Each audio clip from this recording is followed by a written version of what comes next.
Halo, selamat sore.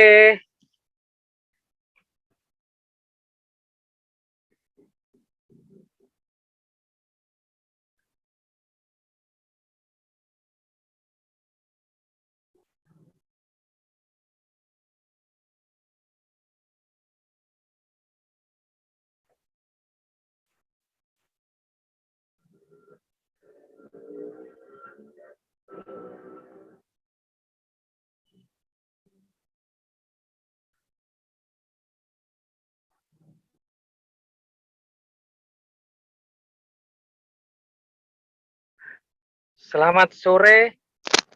Cek.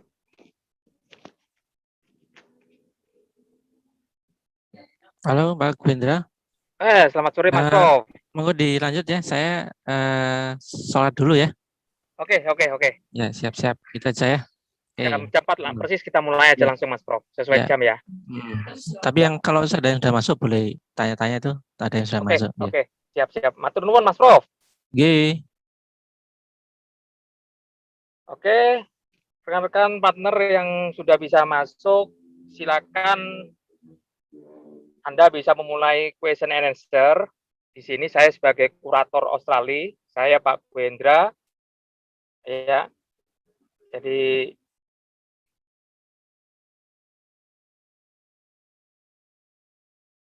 masih sedikit ini personelnya. Oke, kita tunggu jam 4 persis ya.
Oke, baru 2 peserta yang baru hadir. Kita mulai jam 4 persis ya.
Halo Pak Gwendra, suaranya masih mute ya?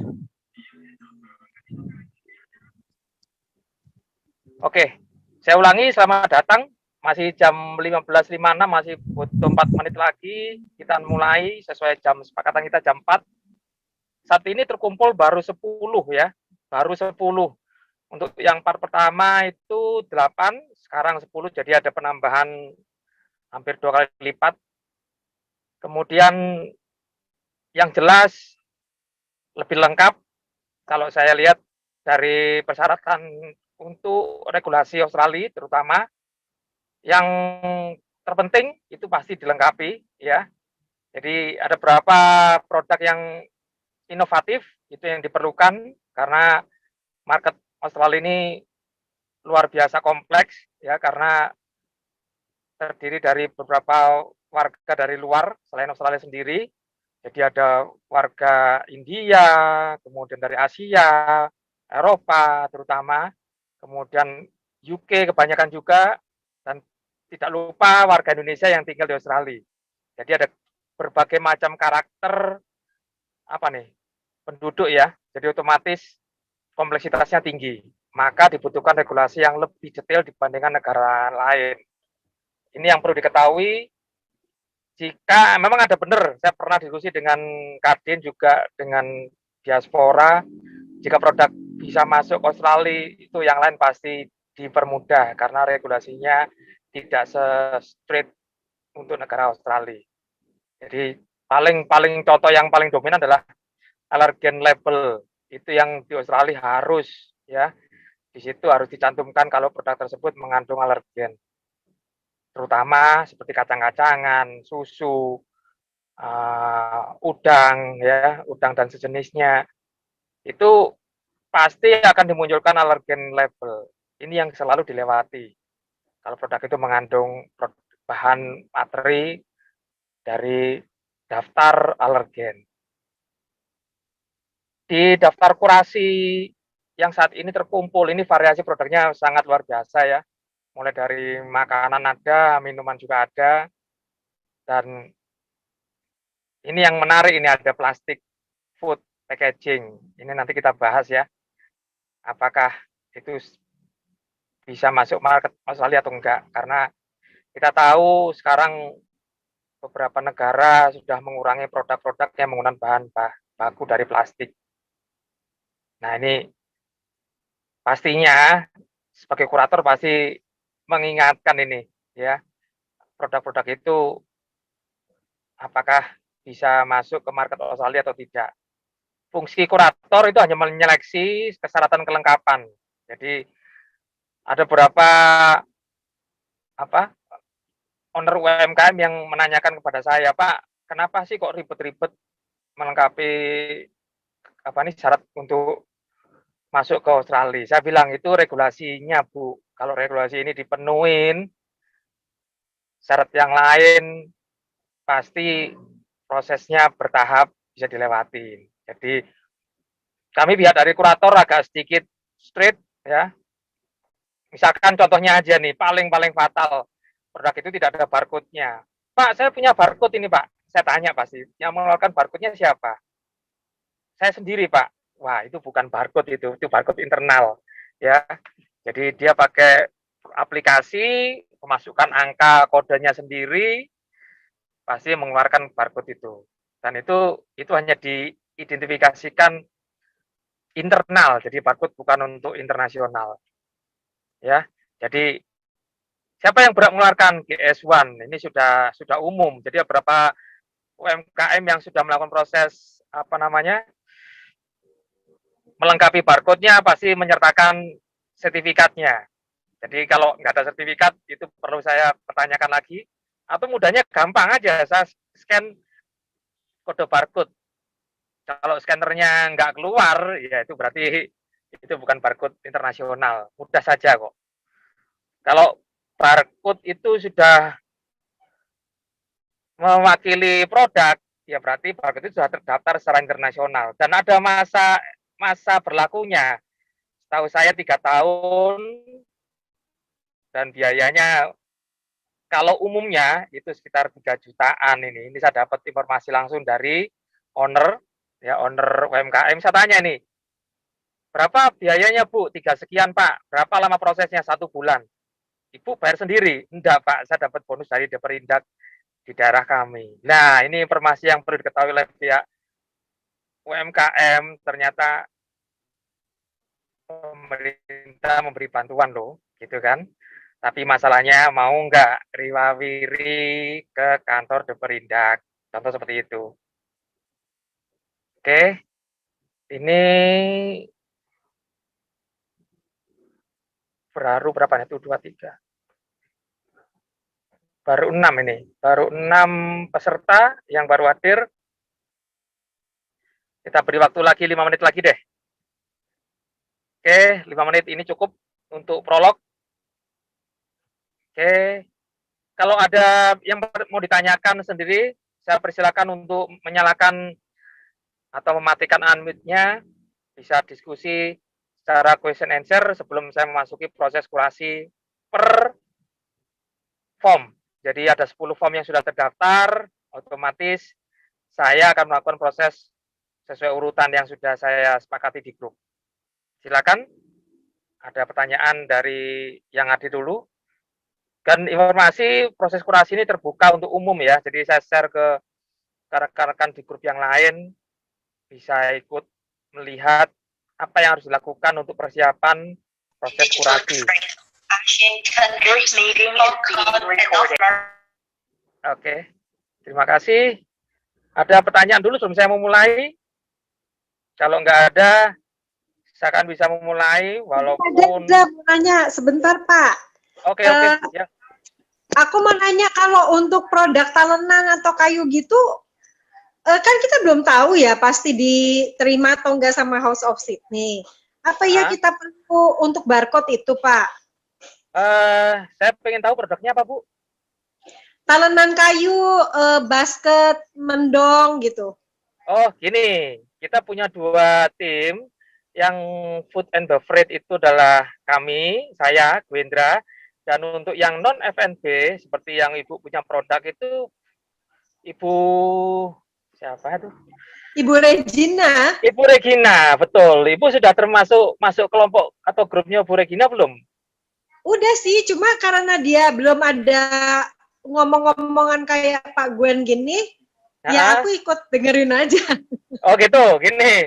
Memang ada karakter masing-masing kurator ya Bu. Jadi kesibukan beliau memang luar biasa. Saya juga sibuk, makanya saya di pinggir jalan ini sempat-sempatkan untuk melakukan proses kurasi. Jadi gini aja, perlakuannya berbeda antara food beverage sama non F&B, pasti berbeda ya. Yang jelas tidak butuh nutrition fact, itu yang pasti, karena tidak untuk dikonsumsi. Kedua, tidak perlu allergen label, jelas kan, materialnya juga bukan dari pencetus alergi seperti tepung, kacang-kacangan, udang dan sebagainya. Nah, yang perlu dimasukkan biasanya barcode. Barcode itu identitas produk. Itu harus, Bu. Jadi produk apapun yang masuk ke Australia atau ke negara lain pasti membutuhkan identitas produk. Salah satunya adalah barcode. Barcode ini barcode internasional. Jadi dipakai dimanapun, identitasnya tidak akan dipakai orang produk lain. Jadi seperti nomor induk kependudukan, itu tidak ada double, contohnya begitu. Jadi identitasnya milik ibu tidak akan ada produk kedua di dunia. Jadi itu diperlukan namanya barcode, ya. Jadi saya ulangi lagi, barcode ini identitas produk yang sudah diakui oleh internasional, berarti barcode itu didaftarkan secara internasional. Lembaga yang dipercaya di Indonesia namanya GS1. Jadi berapa biayanya? Memang kalau saya dapat terakhir itu 3,7 itu satu produk. Ternyata ada bantuan dari Deperindak. Terus kemarin saya punya informasi diskon untuk UMKM 10 produk itu bayarnya 1,6 juta. Oke, itu berlaku selama 3 tahun. Pertanyaannya, kok berlaku selama 3 tahun? Itu namanya aktivasi. Jadi kalau produk itu tidak dibutuhkan lagi, ya berarti tidak perlu diperpanjang. Ya, jadi misalkan nih barang saya nggak mau produksi lagi atau discontinue misalkan, ya berarti saya nggak usah memperpanjang dong. Nah seperti itu. Jadi otomatis barang itu dianggap tidak ada di dunia lagi. Itu seperti contoh begitu. Ya oke. Atau barang itu diperpanjang, ya otomatis barang itu didaftarkan terus, diperpanjang setiap tahun. Ya setelah 3 tahun pertama. Gitu Bu. Jadi produk yang non F&B yang dipegang oleh kuratornya Bu Regina, memang Bu Regina saat ini sibuk, tapi kami yakin tanggal 10 itu adalah akhir untuk kelolosan dari kurasi semua produk. Ya, memang Bu Regina saya tahu dia punya cara juga untuk menseleksi. Untuk produk non F&B itu tidak seribet F&B, Bu. Ya. Jadi otomatis kalau saya ngomong kelolosan itu peringkatnya lebih tinggi daripada produk food and beverage. Masalahnya bukan di situ, masalahnya bukan kelolosan tapi interest buyer. Nah, itu interest buyer yang harus ditinggikan. Kalau ada produk sejenis, misalnya sama-sama telenan, nah itu pasti dilihat recordnya juga, dilihat historinya juga. Kemudian produknya ini siapa ownernya, karena ada beberapa owner yang dapat blacklist, Bu. Nah, itu yang perlu diinformasikan. Jadi blacklist ini kenapa? Mungkin pernah mendapat order atau transaksi tapi tidak dilakukan. Nah, kita para buyer ini menginformasikan kayaknya jangan deh untuk owner ini karena sudah pernah transaksi tidak dipenuhi kewajibannya. Itu akan muncul blacklist. Jadi sangat-sangat detail untuk Australia, betul. Tapi untuk non F&B tidak sesulit produk food and beverage. Gitu ya, Bu? Oke, Pak thank you, Gwendra, Pak. Pak Gwendra mau nambahkan ini Pak Gwendra? Oh ya, silakan. Selamat sore Bapak Ibu sekalian. Terkait dengan produk non food and beverage ya, besok hari Sabtu kita ada sesi dengan Gurita ya. Jadi Gurita itu salah satu platform yang menghubungkan teman-teman UMKM dengan Amazon, eBay dan TST. Jadi mencoba menghubungkan dengan player besar ya. Nah, terkait dengan kalau dengan food and beverage itu kita covernya namanya trial order ya. Tapi kalau untuk non food and beverage namanya kita coba trial market dengan menggunakan platformnya Gurita itu. Produk-produk Bapak Ibu nanti bisa diupload di platformnya Gurita dan akan dipromot ke IP dan seterusnya. Tentunya nanti kalau pengen bisa trial market harus memenuhi kriterianya yang disarankan Gurita. Misalnya fotonya harus high resolution, kemudian misalnya mencantumkan company profile, kemudian mencantumkan misalnya tadi ada talenan, ini bahannya apa, kayu macam apa sudah difumigasi dan seterusnya. Jadi sama mungkin informasi dari kurasi Bu Regina atau apa nanti tinggal dimasukkan. Jangan khawatir Bapak Ibu, kalau misalnya kemarin kita sudah setup tanggal 10 adalah deadline, itu mungkin untuk gelombang pertama. Kita akan upayakan selalu akan ada lagi komunikasi baik dengan Host of Indonesia atau dengan Gurita membantu teman-teman UMKM untuk tetap catch up produknya supaya bisa go global gitu ya Pak Gwendra ya. Oke, Ya, berarti tambahan ya. yang bermanfaat, Pak. Ya, makanya Makasih, besok Pak. Sabtu datang ya. Ya, oke. Pak Gendeng, boleh nanya? Ya, silakan Bu. Mengenai barcode, Pak. Saya kan Ya. produknya sudah masuk Alfamart dan mendapatkan barcode dari Alfamart. Apa itu berlaku atau bisa digunakan gitu, Pak? Apa cari yang lain lagi?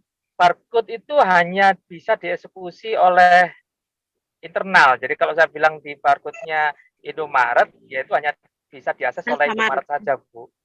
Betul. Karena kenapa? Setahu saya Indomaret dan market-market yang lain itu pasti punya barcode internal, Bu. Walaupun tokonya itu ada di mana-mana itu maksud saya, Pak. Ya. Di Turki juga ada Alfamart itu. Tetap ya, artinya walaupun punya cabang itu mereka hanya bisa diakses database-nya di internal saja. Kalau saya mau pakai produk Ibu pasti kesulitan karena itu hanya identifikasi produk untuk internal. Ya. Jadi ini sebaiknya kalau sebaiknya itu tidak bisa digunakan. Jadi ya mau nggak mau harus daftar untuk di GS1. Itu sudah menenangkan hati saya, gitu Bu, istilahnya begitu. Itu nanti kalau GS1 itu dipakai dimanapun nggak ada masalah malahan. Gitu, Bu. Ya, makasih Pak. Ya, oke. Ya, makasih. Oke, waalaikumsalam. Oke, jam 4:10 kita langsung memulai acara kurasi part 2 ini. Assalamualaikum warahmatullahi wabarakatuh. Salam sejahtera bagi kita semua. Saat ini kita berada dalam acara kurasi part kedua untuk form kurasi yang sejumlah saat ini terdaftar 10 sesuai daftar. Saya akan melakukan proses kurasi ya per produk atau per UMKM. Sebelumnya saya mengucapkan terima kasih untuk bisa meluangkan waktunya dan kemudian mempelajari tentang kurasi itu apa yang di dalam kurasinya. Jadi bagi UMKM yang masih saat ini belum membuat atau menyertakan form kurasi, saat ini adalah waktu yang tepat ya kita bisa belajar mengetahui dan mempersiapkan apa-apa saja yang harus dilakukan dalam pemenuhan form kurasi. Sebelumnya, saya akan menyampaikan bahwa kurator ini adalah pelaku untuk proses kurasi. Kita diberi komitmen atau diberi kesempatan ya, dan kita tidak memihak siapapun nantinya, walaupun kita tahu produknya itu bagus, yang dimiliki oleh perusahaan besar, kami tidak boleh diskriminasi. Jadi kita memberi kesempatan yang terbuka. Ya, jadi kalau ada yang ngomong, Pak, ini pasti karena perusahaan besar. Tidak. Saya tidak secara pribadi tidak melihat perusahaan itu besar atau kecil, tapi saya sebagai kurator melihat kelengkapan, ya, kelengkapan syarat yang dipenuhi dari produk atau perusahaan tersebut. Jadi kalau dari sini saya tidak memihak. Semua seandainya terpenuhi, berarti saya akan memberikan checklist ya. Kemudian pasti ditanya nih, siapa yang menjadi primadona produk. Saya mencari yang inovasi.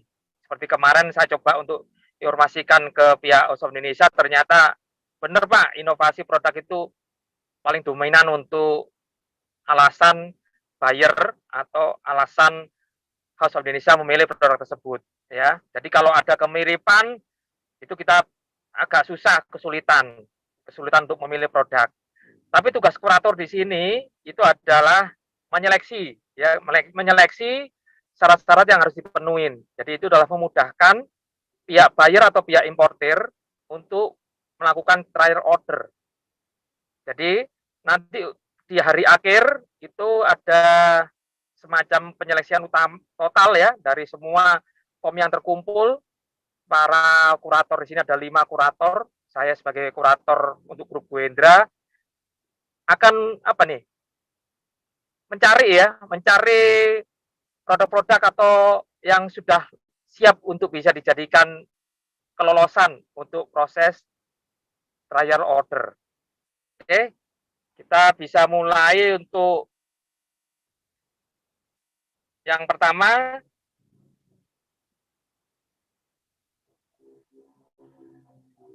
Karena di grup ini sudah dalam arti saya urutkan berdasarkan form kurasi yang terkumpul. Ini saya buka dari CV Magnum Sentosa Abadi. Oke, saya bisa ngelihat di sini. Ya, yang pertama pasti kelegalitasan usaha. Syarat yang harus dipenuhi adalah NIB, ya. Ini sudah ada untuk CV Magnum Sentosa Abadi. Jadi valid karena ada sertifikatnya dengan kode sekian, dan ini nanti bisa dicek, saya bisa ngecek bahwa kode NIB ini berlaku sesuai dengan sertifikat tersebut. Ya, kemudian ada nama penanggung jawab atau pemilik usaha, kemudian ada lokasinya, ada nomor teleponnya, ini identitasnya ya. Jadi email, ini kenapa diperlukan? Karena nanti ini berhubungan dengan identitas usaha. Kemudian jenis badan usahanya CV, oke, jenis usahanya trader dan produsen, kemudian company profile-nya ada di tersebut. Juga ada yang menanyakan, Pak, company profile itu perlu sekali ini untuk jadi kalau Anda belum membuat company profile, kemarin saya sudah melakukan proses seminar, di situ juga cara bagaimana membuat company profile yang baik ya. Kalau sempurna bisa dilengkapi dari kreativitas Anda sendiri. Di situ ada drive-nya, oke. Kemudian narasinya. Nah, ini narasi ini yang diperlukan untuk buyer ya. Kalau saya ngomong di sini, usahakan narasi ini dibuat semenarik mungkin. Penggunaan literasi ya. Kemudian di sini disebutkan juga bagaimana cara membuat kandungan dari kopi ya. Oh, ini minuman ini ternyata nih. Oke. Supermassive Craft Coffee Beer. Ini kemarin sempat jadi pembicaraan dengan House of Indonesia. Ini menarik ini ya, Supermassive ini karena dibuat dari kopi. Kalau saya pengen tahu, kemarin ada 3 produk yang disampaikan, sekarang ini cuma dimulai dengan 1 dulu. Nutrition fact-nya sudah ada, ini sedang proses, perhatikan. Kalau sedang proses, itu berarti sudah dilakukan proses untuk pengajuan nutrition fact. dan diperkirakan selesai uji lab tanggal 10 Juni, berarti besok ya. Ini ada keterangannya, ini ada keterangan pengajuan. Oke, tanggal 10 Juni berarti besok ya. Semoga apa nih bisa sebagai tambahan untuk menguatkan kurator bisa memasukkan sebagai lolos ini ya, karena kalau nutrition fact ini tidak ada, ini fatal ini bagi untuk produk food and beverage ya. Ingredientnya, komposisinya kopi, barley, hops ya, kadar alkoholnya belum dicantumkan karena kan menunggu uji lab kadar alkohol. Nah, ini yang kemarin ditanyakan juga nih. Kalau ini ada minuman alkohol berapa persen ya. Tapi belum ada informasi kandungan alkohol, jadi masih belum bisa dijadikan acuan. Barcode-nya, perhatikan barcode-nya sudah ada. Nah, ini yang untuk diketahui oleh UMKM yang lain. Barcode-nya sudah ada dikarenakan dia sudah melakukan proses pendaftaran ke GS1 Indonesia. Jadi saya ngomong ini sudah muncul ini barcode-nya, gitu ya. Jadi barcode sudah ada, tidak ada alasan lain, ini barcode apa ya, orang bilang ini rekayasa. Jadi saya akan tahu bahwa barcode yang dibuat itu rekayasa atau barcode internal, ya. Karena kenapa? Tidak disertai sertifikat dari GS1. Kalau seperti ini, ya berarti sudah yakin. Untuk meyakinkan saya lakukan proses scanner barcode. Ya, saya sudah punya aplikasi di handphone, saya scanner. Kalau ini keluar sesuai dengan nama produk tersebut, ya sudah. Ya, nama produknya adalah Craft Coffee Beer. Mereknya Supermassive, dan ada kategori dan sebagainya. Ini nanti berhubungan dengan pemilih dan sebagainya. Oke, ini berarti sudah. Kemudian untuk tanggal produksi kita sepakati dua digit untuk tanggal, 2 digit untuk bulan, 2 digit untuk tahun, formatnya seperti itu. Kenapa formatnya seperti itu? Itu regulasi dari Australia. Jadi nggak bisa dibantah ya. Kalau belum bagaimana Pak? Ya siasatilah dengan stiker atau dengan seperti ini formatnya. Wow, ini sudah disiapkan space-nya ya, kemudian disiapkan juga untuk format ya, format untuk apa nih? Penanggalan dari tanggal produksi. Kenapa? Karena ini akan tahu bahwa tanggal produksi ini berlaku nanti dengan expire-nya kapan itu berakhir. Oke. Kemudian country of origin, ini ada yang disebutkan Pak, bagaimana mencantumkan di produk. Ya, ini karakter produk Indonesia banyak juga. Anda bisa masuk seperti ini, ya. Imported from Indonesia. Oh, berarti produk itu ada. Kemudian tulisan produk of Indonesia harus ada di label produk. Pertanyaannya sederhana, Pak, kenapa kok itu harus dipenuhin? Itu banyak produk dari produk-produk itu, makanya dituliskan produk of Indonesia. Jadi diseragamkan dengan tulisan seperti itu.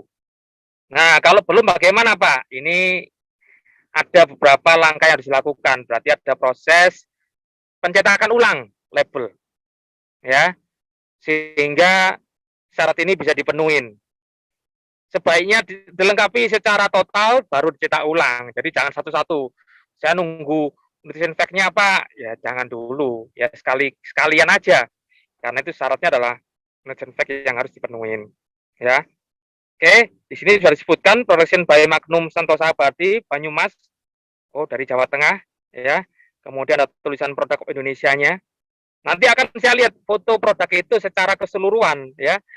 Jadi saya orang IT juga tahu bahwa kalau ini hanya karena, maaf, saya bukan curiga dulu, tapi ini adalah seleksi. Anda mendesain hanya untuk melengkapi ini, tapi di label secara keseluruhan tidak ada. Nah ini kan sama dengan, loh yang dipakai yang mana? Anda foto per instruksi persyarat dipenuhin, tapi produk secara utuh kok nggak ada. Nah itu kan jadi pertanyaan buat saya nih. Nanti akan saya informasikan lagi, Mas kok nggak ada ini produknya di secara keseluruhan, tampak depan, tampak belakang. Oh iya Pak, ternyata Nah, ketahuan juga ya. Tapi kalau dari sini sudah kelihatan, sudah ada. Kemudian kode produksi. Kode produksi ini istilahnya batch product ya. Jadi ini adalah untuk apa nih? Penelusuran produk tersebut. Yang punya kode ini adalah produsen sendiri ya. Kode ini apa nih? Penamaan identifikasi secara unik yang dikeluarkan oleh produsen untuk untuk mengetahui atau mentrace mengetahui produk itu kapan dibuat dan informasi yang lainnya ya, maupun bahan dan pelaku pembuat. Allergen labeling tidak ada. Ya kita tahu ini bahan dasarnya kopi. Tapi kalau dicampur bahan yang lain, contoh misalkan dengan bahan susu, ya harus ada allergen label ya. Nah, ini perhatikan.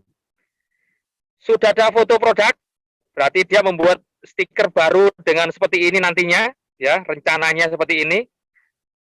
Di situ sesuai dengan data yang disertai tadi, barcode-nya, production date-nya, production code-nya, ada keterangan produk of Indonesia. Oke, ini label yang tampak dari depan. Nah, ini yang perlu diketahui ya. Jadi, kalau saya ngomong, ya identitasnya seperti apa adanya. Wah, gitu kan ya. Jadi tidak ada tambahan, tidak ada pengurangan seperti produk yang akan dimasukkan ke negara Australia. Jadi rencananya begini Pak, kalau nanti ada trial order, kami sudah siap rencana stikernya, labelnya seperti ini. Nah seperti itu contohnya. Oke, kemudian ini ada dua produk berikutnya nih.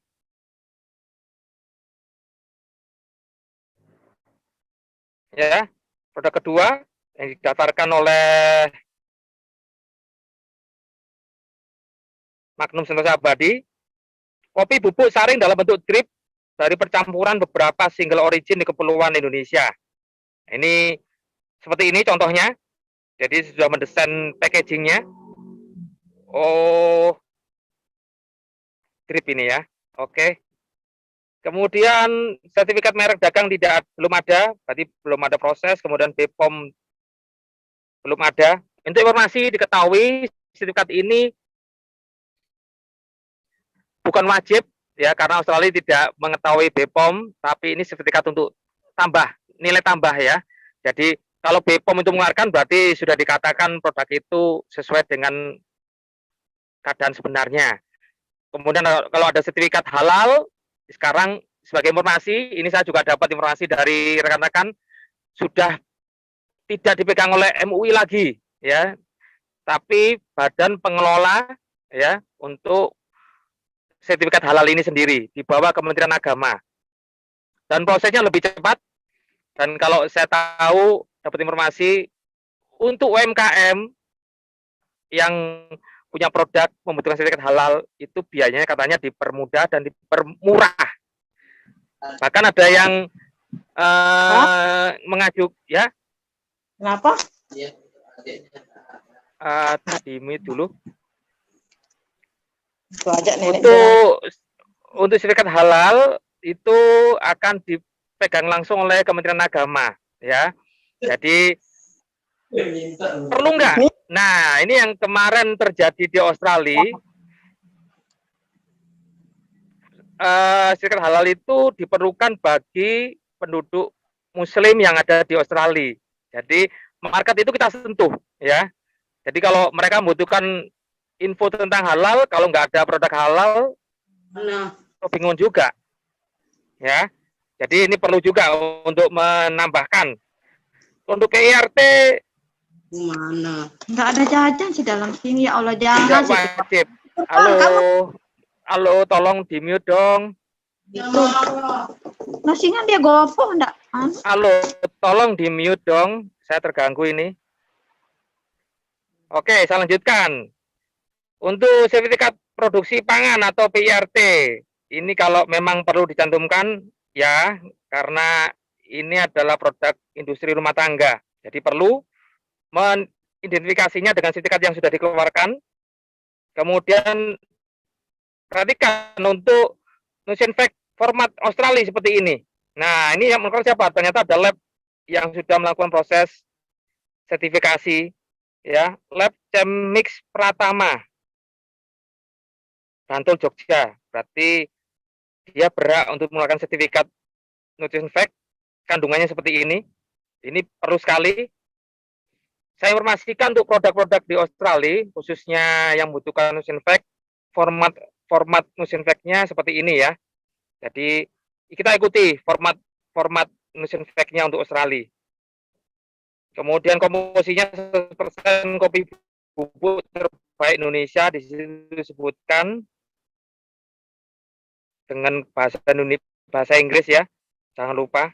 Kemudian, nah ini barcode ini sesuai produk, jadi barcode ini pun pemiliknya sama. Oke, jadi ini adalah identitas produk itu sendiri, walaupun dimiliki oleh perusahaan yang sama. Oke, kemudian penulisan tanggal produksi, formatnya adalah 2 digit untuk tanggal, 2 digit untuk bulan, 2 digit untuk tahun. Oke, sama seperti tadi sudah disediakan formatnya, spesial disediakan, kemudian country of origin-nya, produk Indonesia. Oke, tulisan produk itu ada, importer labelnya, perhatikan, loh itu disediakan ya, berarti ini sudah siap untuk apa nih, kelolosan. Kalau seandainya ini ada proses trial order, tidak kebingungan untuk proses cetak ulang, ya.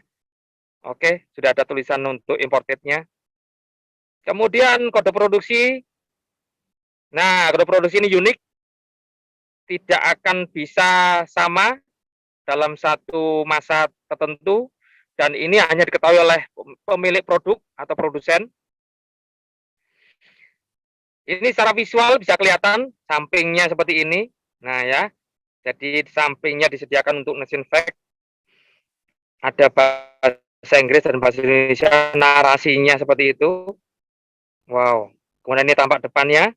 Oke, tampak atas, karena saya minta juga tampak atas kalau ada informasi di atas produk atau di atas packaging. Kemudian kemasan sasetnya dalam box ada 5 packs seperti itu, depan dan belakang. Wah, ini menarik ini. Walaupun kita tahu di Australia sudah banyak produk kopi, ini supaya menarik buyer host Indonesia, Pak, ini inovasi yang muncul, Pak, drip of kopi, ya.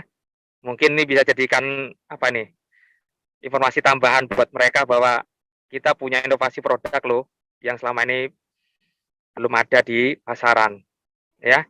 Oke, untuk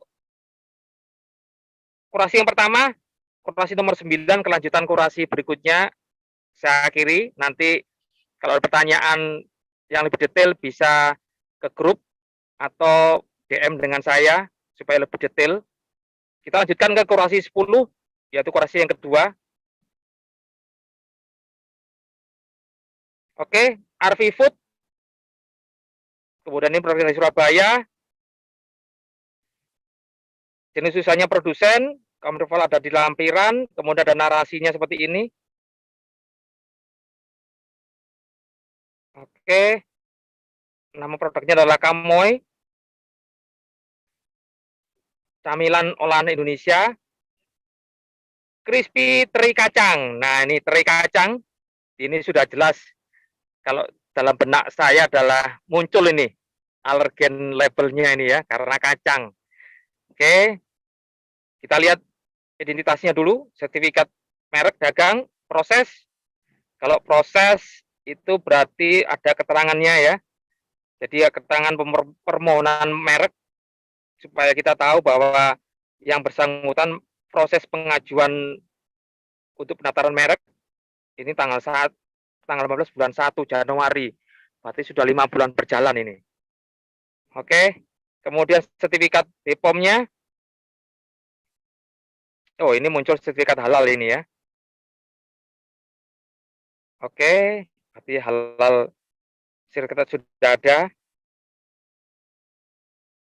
Untuk produk yang sama, crispy teri kacang Kanoy. Oke. Berikutnya SNI nggak ada, PIRT sudah ada, ini untuk melengkapi identitas saja. Kemudian nutrition fact. Nah, ini yang perlu diketahui, nutrition fact-nya prosesnya harus dipenuhi. Jadi kalau saya ngomong ini produk makanan, utamanya adalah nutrition fact harus ada selain barcode, ya. Bagaimana prosesnya, Pak? Kalau kita tergabung dalam grup, pasti teman-teman yang lain sudah melakukan proses nutrition fact akan diinformasikan kok. Saya tahu beberapa teman-teman sangat-sangat membantu, ya, di grup. Tanyakan aja bagaimana prosesnya, pasti mereka akan memberikan apa nih, bantuan tahapan ya yang mereka sudah lakukan. Komposisinya, nah ini teri kacang crispy dibuat bahasa Indonesia.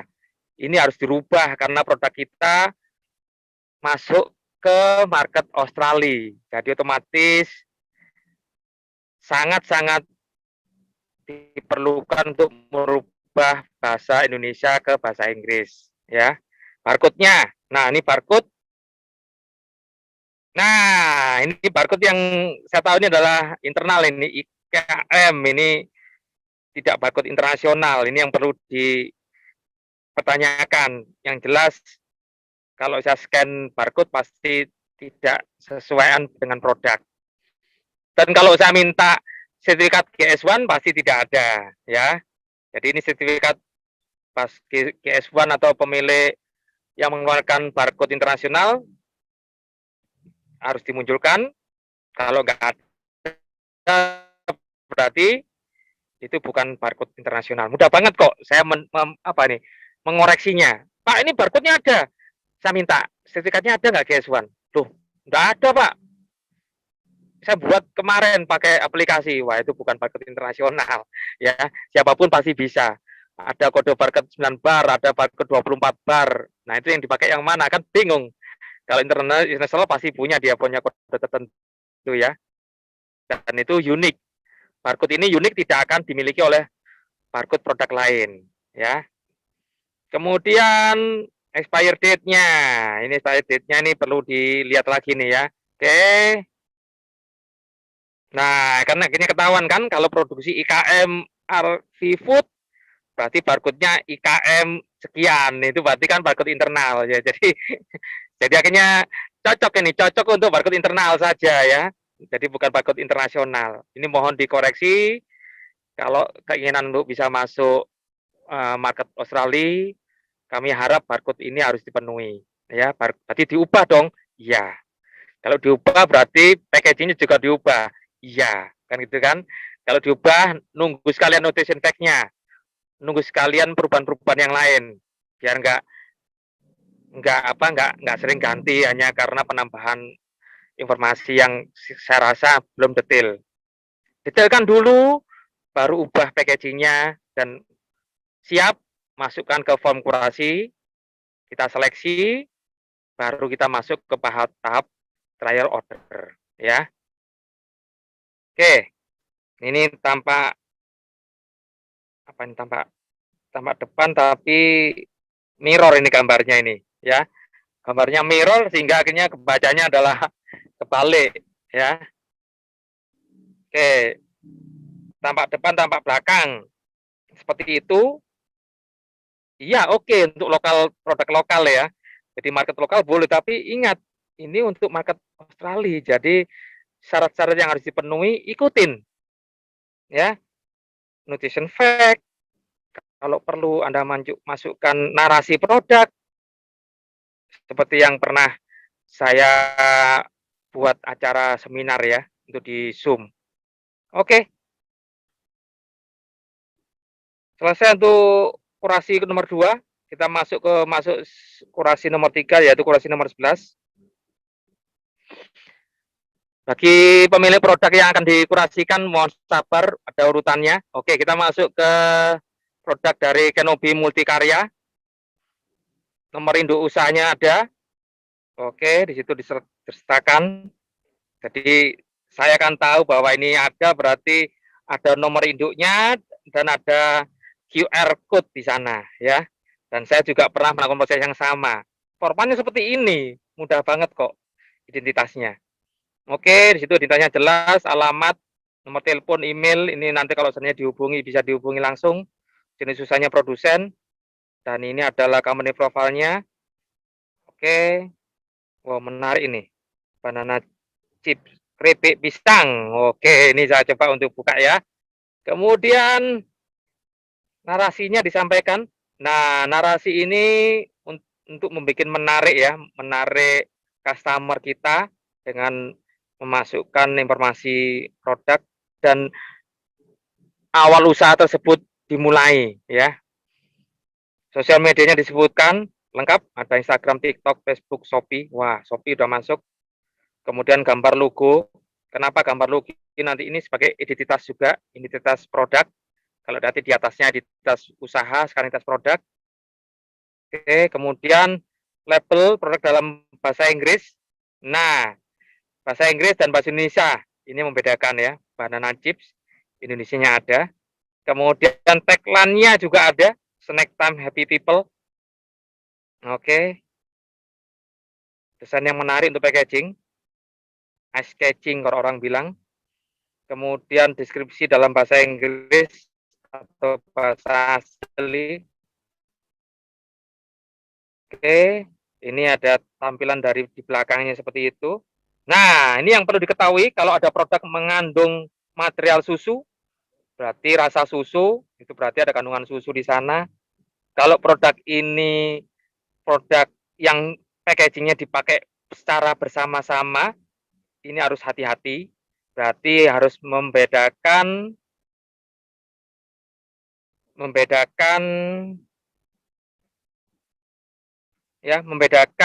bahwa produk itu ada organ labelnya.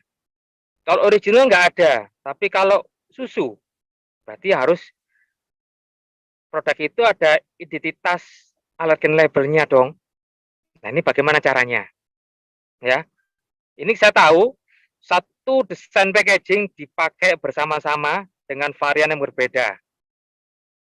Ini harus diperhatikan juga. Kalau seandainya produk itu memiliki alergen material, otomatis mau nggak mau harus dimunculkan alergen labelnya. Susu ini termasuk ya, termasuk material alergen. Susu, kacang-kacangan, udang, ya, gandum itu ada. Oke, ini tolong diperhatikan.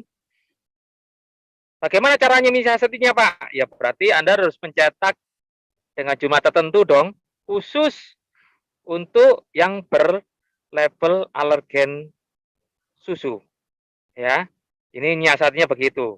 Saya sempat diskusi dengan teman yang dalam arti dia produksi packaging, ya resikonya dia membuat file mastering berbeda, Pak.